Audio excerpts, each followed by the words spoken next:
Tiada ku ragu lagi untuk mengikutmu Yesus. Walau banyak rintangan dan badai pun menerpa, walau banyak rintangan dan badai pun menerpa, tiada ku ragu lagi untuk selamanya. Yesus, Yesus, sahabatku, penolong dalam hidup. Rindu semua orang mengenalmu. Engkau jalan kebenaran dan memberi hidup yang kekal bagi setiap orang yang percaya padamu. Tiada ku ragu lagi untuk mengikutmu Yesus. Tiada ku ragu lagi untuk melayanimu. Walau banyak rintangan dan badai pun menerpa, tiada ku ragu lagi untuk selamanya. Oh, Yesus, Yesus, sahabatku, penolong dalam hidupku. Rindu semua orang mengenalmu.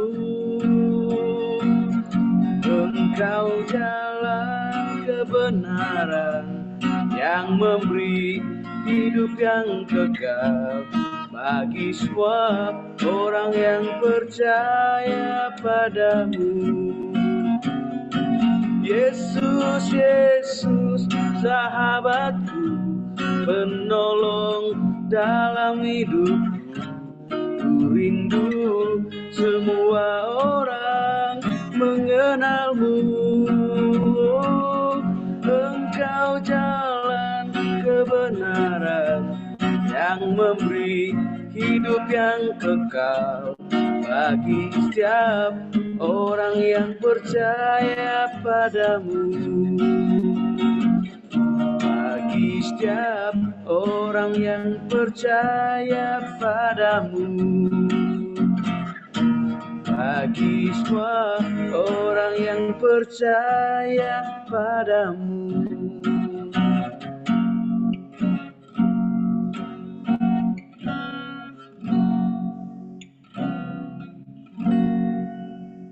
Sungai sukacitamu mengalir dalamku. Anggur sukacitamu melimpah dalamku. Ku menari dan bersuka, puji-Mu di setiap waktu, sebab sungai sukacitamu ada dalamku. Mengalir bersamamu, mengikutimu Tuhan, mengikutimu Tuhan dalam kegerakanmu, melayanimu Tuhan di dalam sukacitamu, sebab hanya Tuhan yang membuat sukacitaku penuh. Sebab hanya Tuhan yang membuat sukacitaku penuh. Haleluya. Bu Masri. Haleluya. Puji Haleluya. Tuhan. Baik.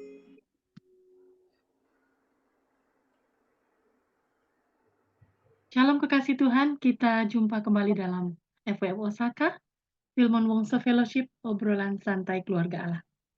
Malam hari ini hamba Tuhan yang akan menyampaikan firman Tuhan, yaitu Bapak Pendeta Elias Zulkifli dari Medan. Beliau akan membawakan topik eksegesis Mazmur 15. Untuk hambanya, Bapak Pendeta Elias Zulkifli, saya berikan waktu. Silakan Pak Elias. Terima kasih Bu Ayu. Shalom Bapak Ibu semua. Saya izin share screen terlebih dahulu. Nah, semua sudah bisa lihat ya. Nah, malam hari ini kita akan membahas tentang eksegesis Mazmur pasal yang ke-15.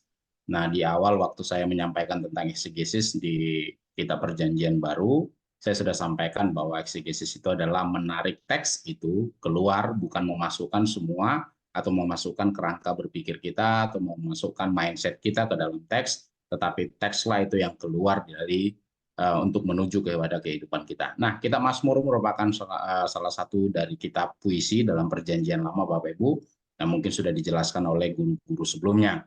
Nah, sebelum kita masuk ke dalam eksegesis lebih lanjut tentang Mazmur pasal yang ke-15, saya mau bacakan dulu Alkitab kita dari Mazmur pasal yang ke-15.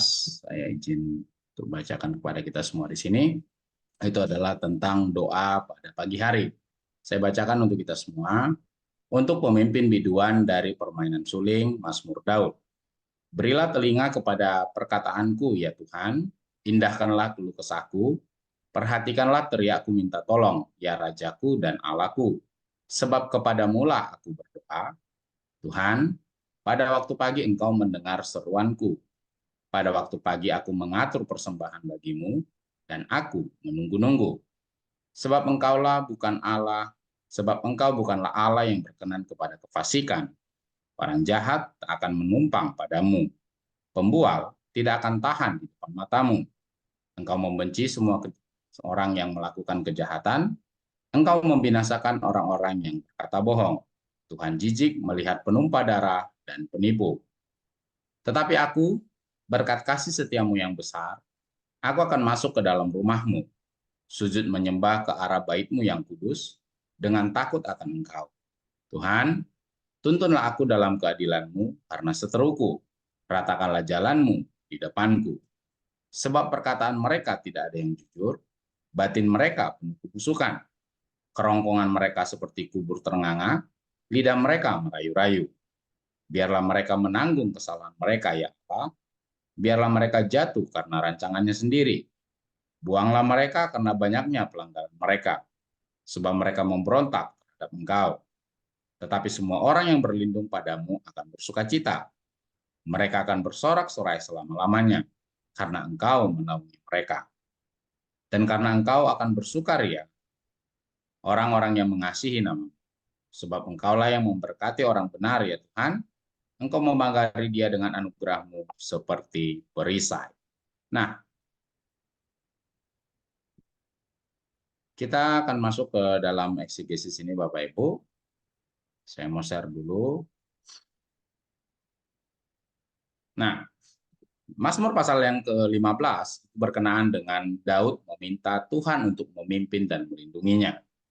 Nah, dia juga berseru kepada Tuhan untuk menghancurkan musuh-musuhnya yang jahat, yang berbuat sesuatu, yang merencanakan sesuatu yang jahat untuk Daud. Nah, namun ini bukan berarti membenarkan perbuatan balas dendam, Bapak Ibu.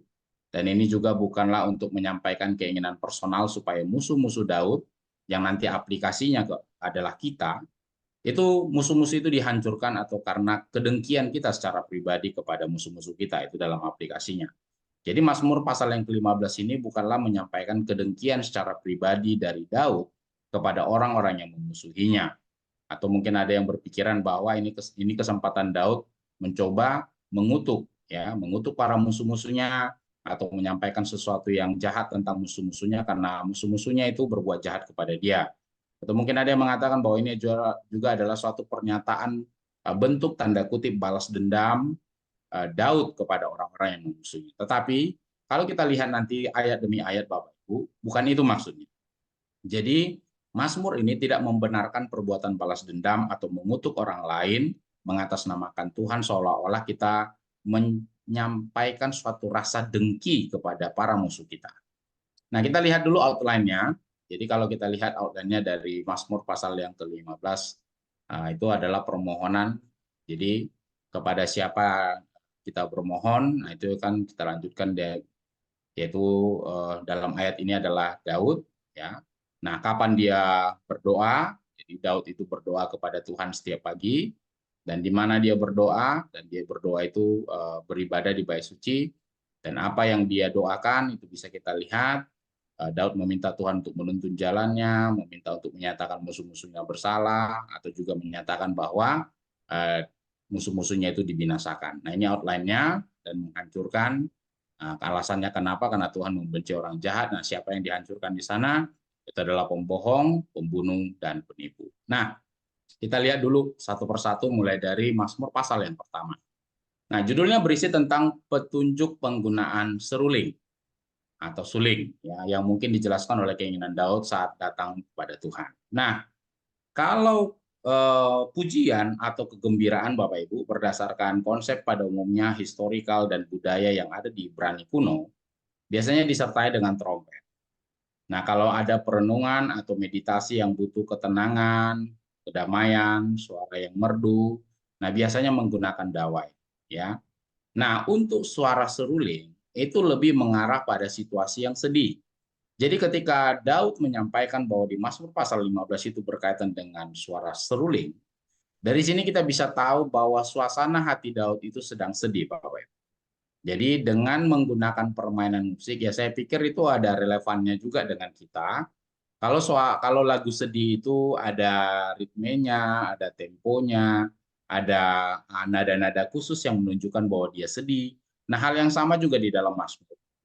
Jadi dari Mazmur ini kita bisa tahu ketika dia dengan permainan suling, kita tahu bahwa kondisi si pemazmur pada saat mempermainkan atau melantunkan Mazmur itu, kita sudah tahu kalau suling itu berarti disertai dengan rasa sedih.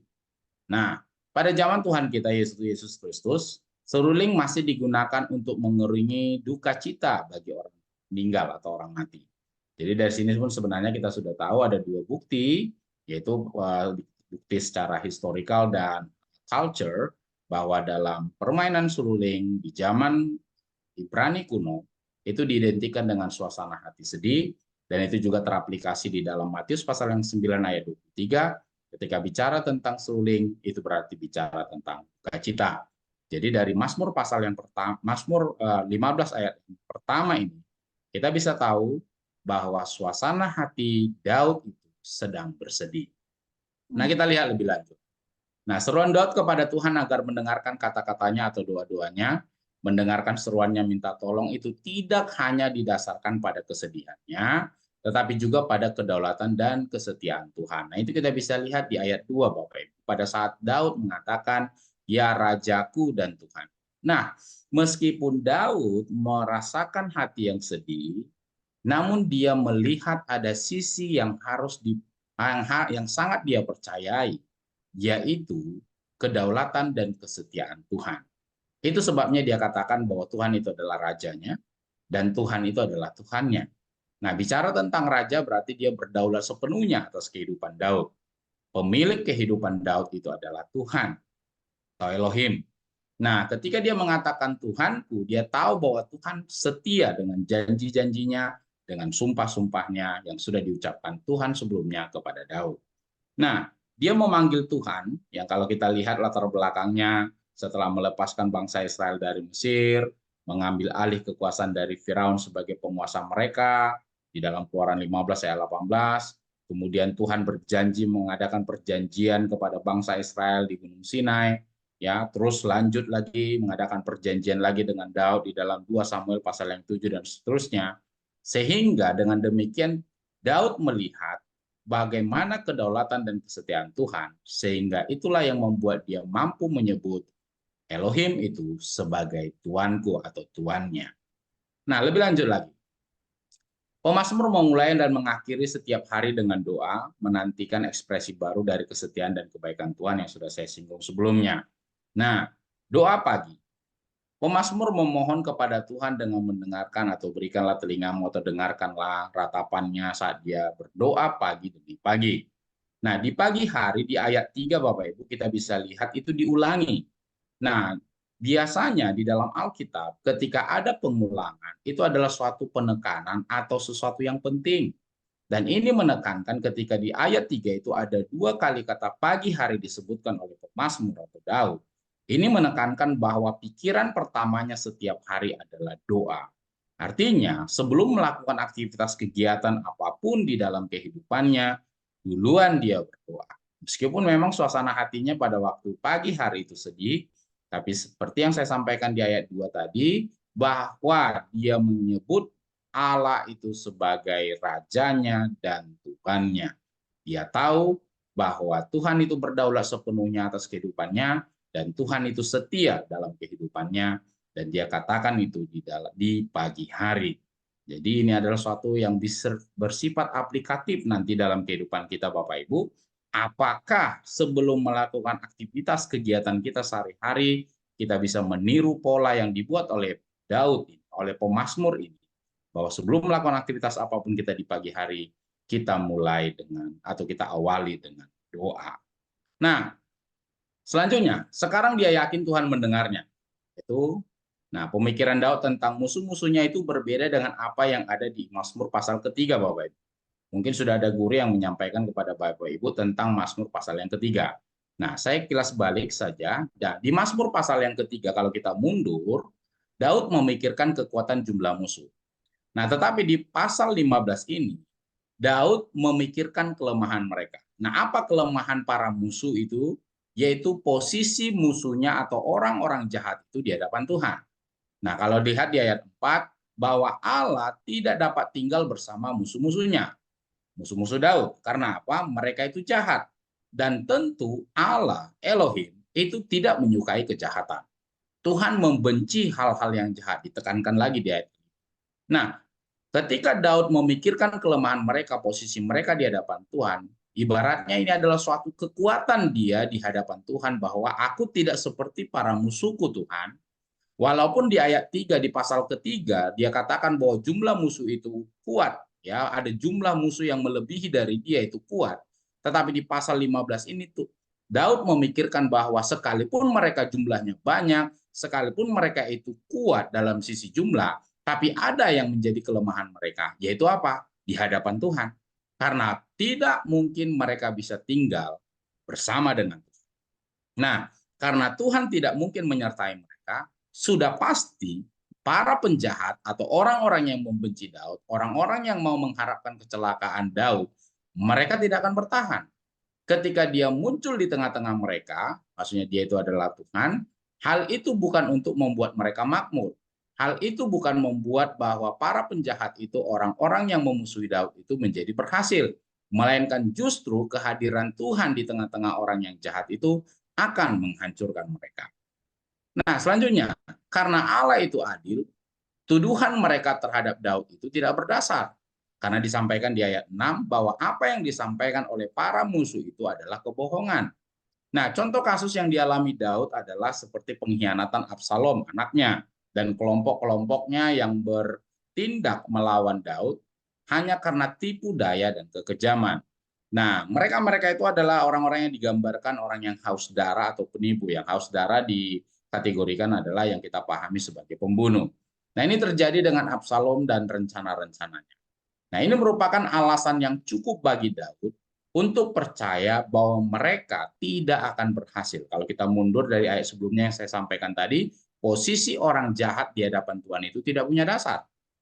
Walaupun dalam kategori jumlah Daud itu kalah, tetapi kelemahan mereka adalah mereka, para penjahat itu, musuh-musuh Daud itu tidak akan mungkin bertahan di hadapan Tuhan.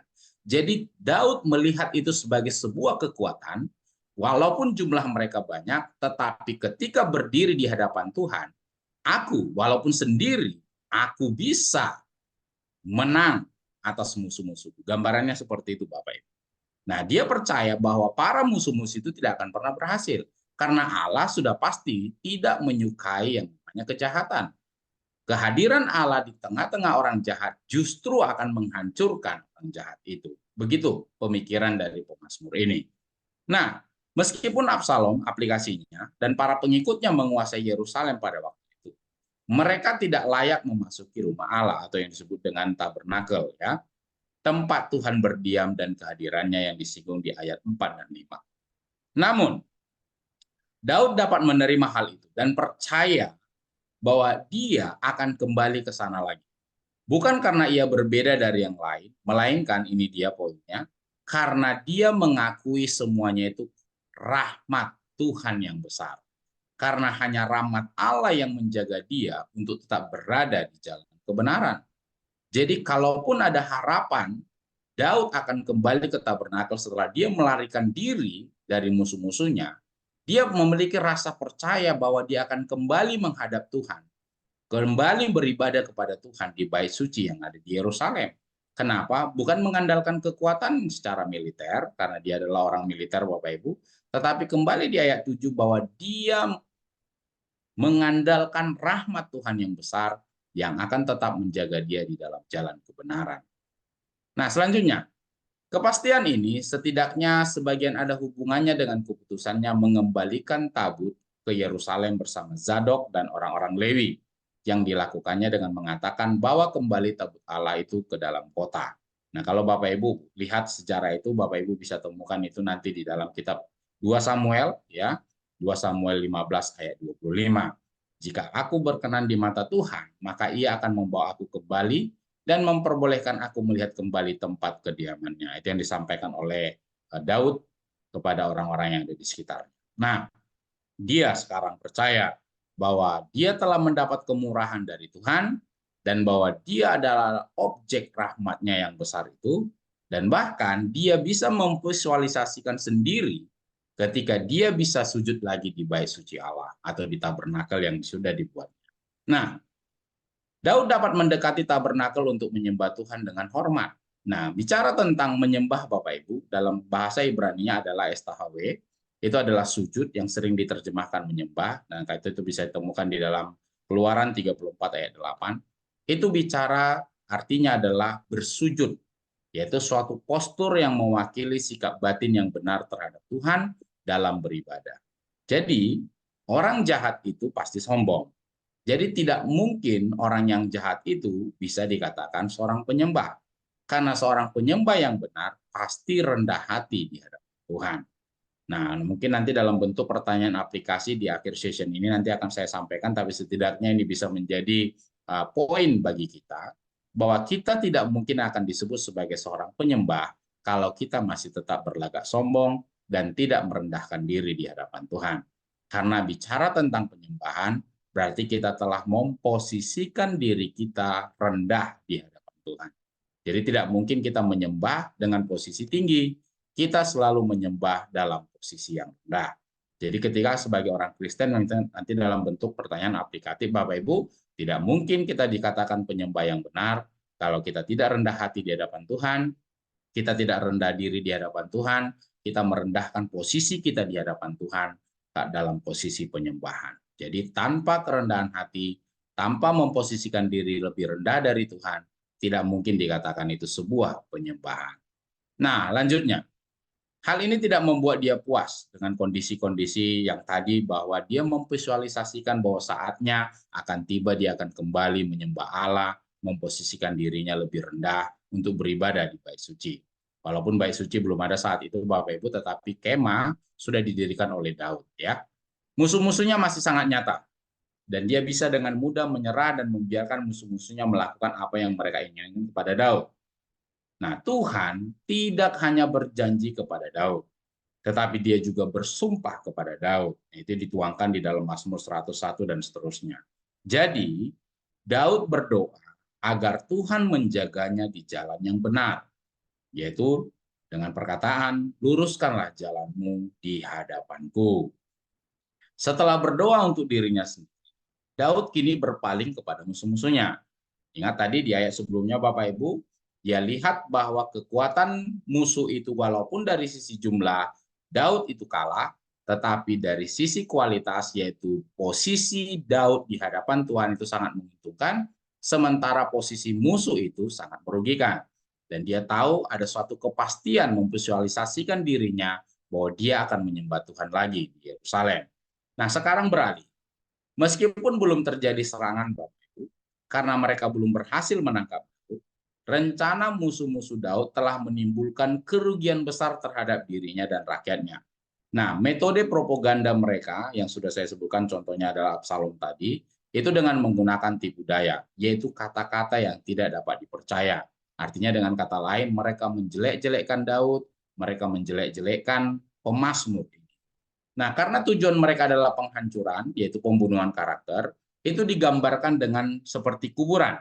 Nah, kuburan yang terbuka itu bukanlah di tanah, Bapak Ibu, tetapi berupa lubang di batu. Berupa lubang di batu. Jadi, itu menyerupai tenggorokan yang besar yang menunggu untuk menelan sesuatu. Jadi ketika dikatakan kuburan itu terbuka, itu jangan kita pikirkan kuburan itu seperti kuburan yang menganga di tanah. Tidak. Tetapi berupa lubang di batu yang sengaja dilubangi. Nah, selanjutnya dia dijelaskan bahwa Allah membenci orang-orang yang berdusta. Nah, Daud dibenarkan jika dia berseru kepada Allah untuk menghakimi mereka di ayat 10. Jadi, motivasinya adalah kehormatan Tuhan atas orang-orang berdosa atau kesucian Tuhan atas orang-orang berdosa. Jadi sudah pasti orang-orang berdosa itu akan dihakimi Tuhan, Bapak.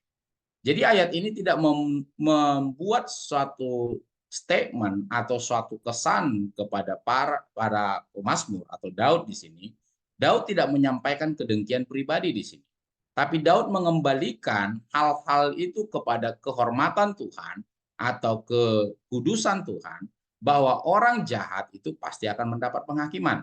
Jadi seolah-olah kita anggap bahwa Daud menghakimi orang-orang jahat di sini itu bukan karena atas dasar kedengkian pribadi, karena dia tahu bahwa kehormatan nama Tuhan itu akan dijunjung dan Tuhan tidak akan mau dipermainkan oleh orang-orang jahat. Orang-orang jahat seperti yang disampaikan dalam dalam ayat sebelumnya itu tidak memiliki posisi yang nyaman, posisi yang mantap di hadapan Tuhan. Itulah yang dianggap sebagai kekuatan Daud. Nah, di sini kita bisa melihat sepertinya ada seolah-olah bahasa yang kasar. Seperti mungkin nanti pada mazmur-mazmur yang lain, Bapak Ibu, kalau nanti ada guru-guru lain yang menjelaskan kepada Bapak Ibu bahwa ada mazmur yang seolah-olah berisi kutukan, nah itu mengatasnamakan Allah. Nah, pemazmur mengapa melakukan seperti itu? Karena dia memiliki hak untuk mengucapkan putusan terhadap seseorang itu bersalah, tentu berdasarkan hukum Tuhan, bukan berdasarkan hukumnya. Dan apa hukumannya? Bahwa Allah akan mengusir mereka atau Allah akan membinasakan mereka.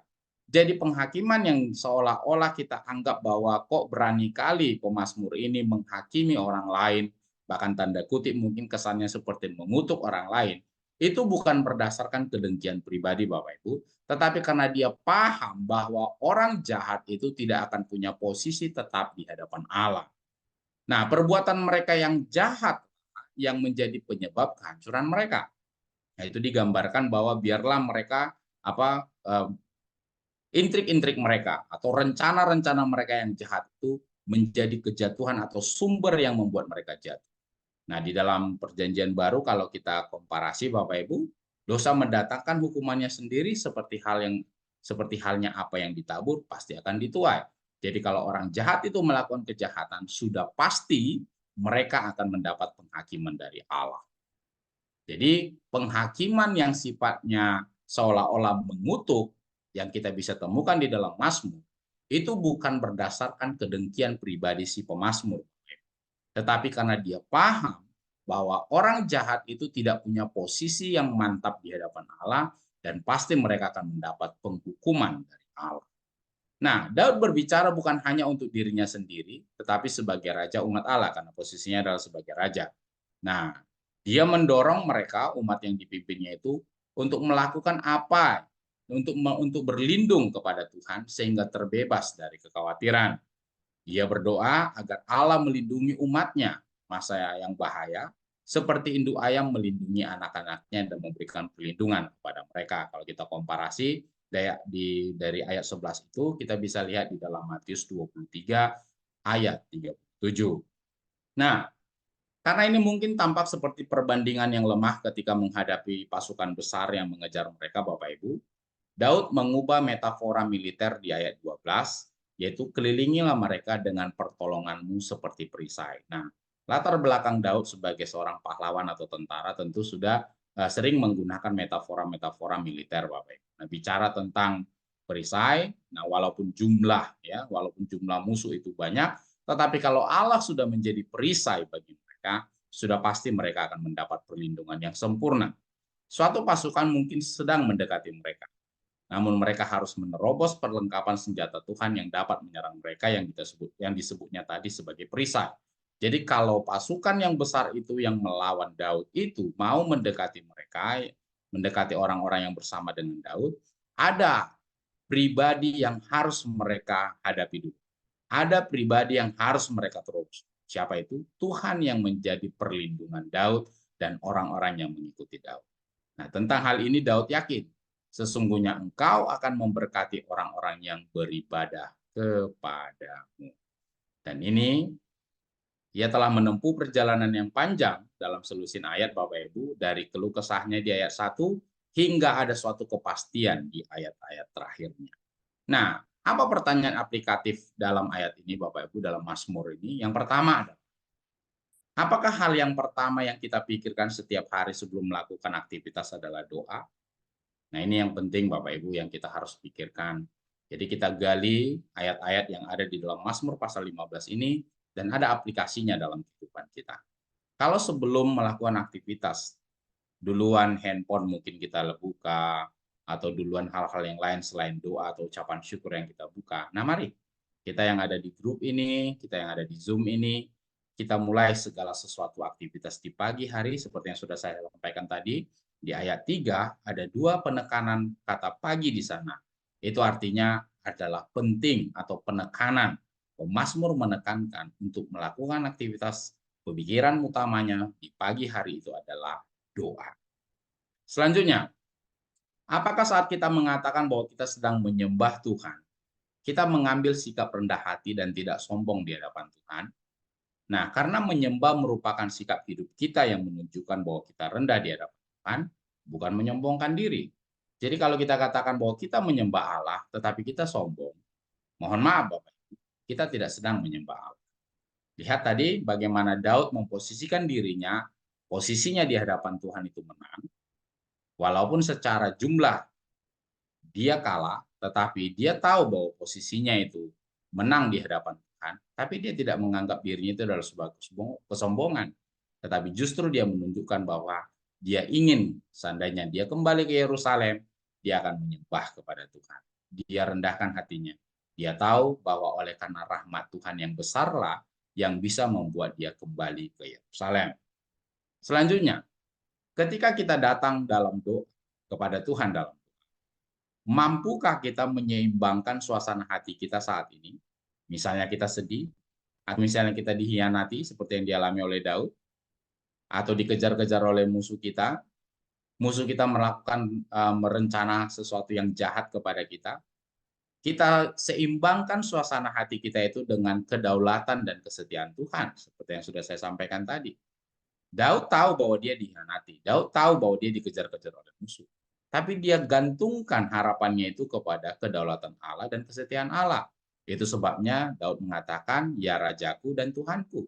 Ketika Daud memposisikan Tuhan sebagai rajanya, dia tahu bahwa Tuhan itu berkuasa penuh, berdaulat penuh atas Daud. Dan ketika dia katakan bahwa Elohim itu adalah Tuhan Israel, itu adalah Tuhannya, dia tahu bahwa Tuhan itu setia dengan janji dan sumpah-sumpahnya. Jadi kita harus bisa menyeimbangkan suasana hati kita, Bapak Ibu. Tidak kita sampaikan kedengkian kita tidak terlalu besar kita sampaikan kesedihan kita. Ya, kita sudah lihat tadi di ayat 1 dengan permainan suling.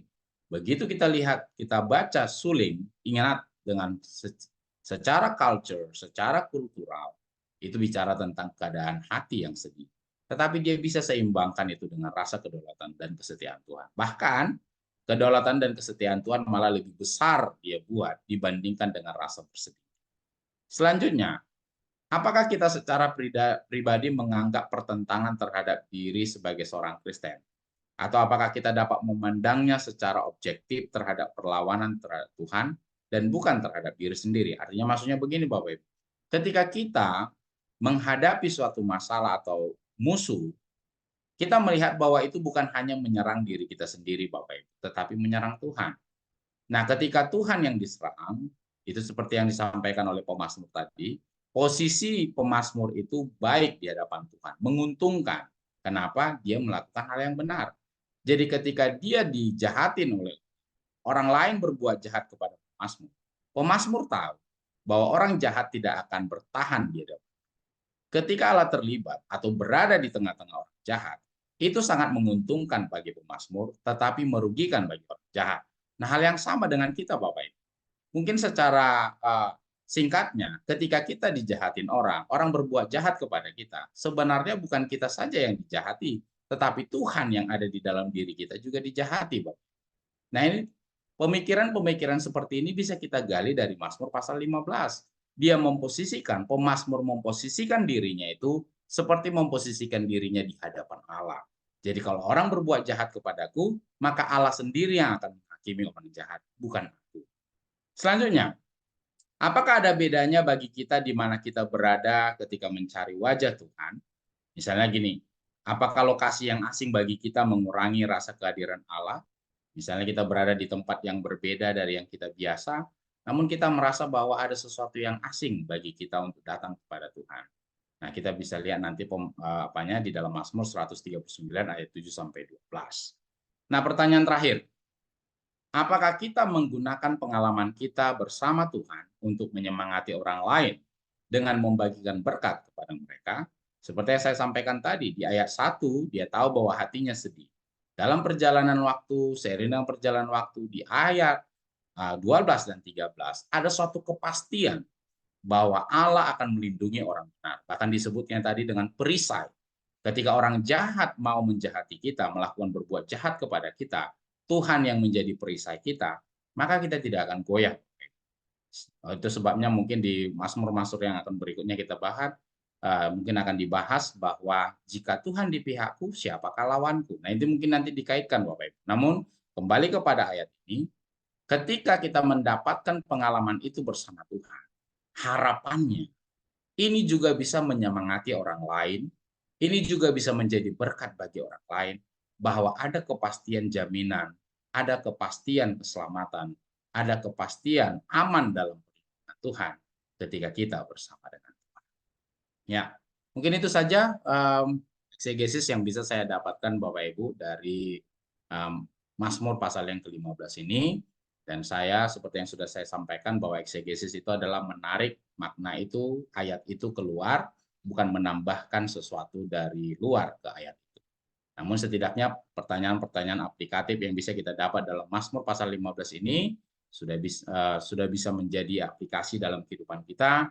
Misalnya sebelum melakukan aktivitas setiap pagi apakah kita mau berdoa, terus apakah kita mau mengambil sikap yang rendah hati dan tidak sombong ketika menyembah Tuhan, dan terus apakah mampukah kita menyimbangkan suasana hati kita mungkin sedih atau dikhianati dengan kedaulatan dan kesetiaan Tuhan dalam kehidupan kita.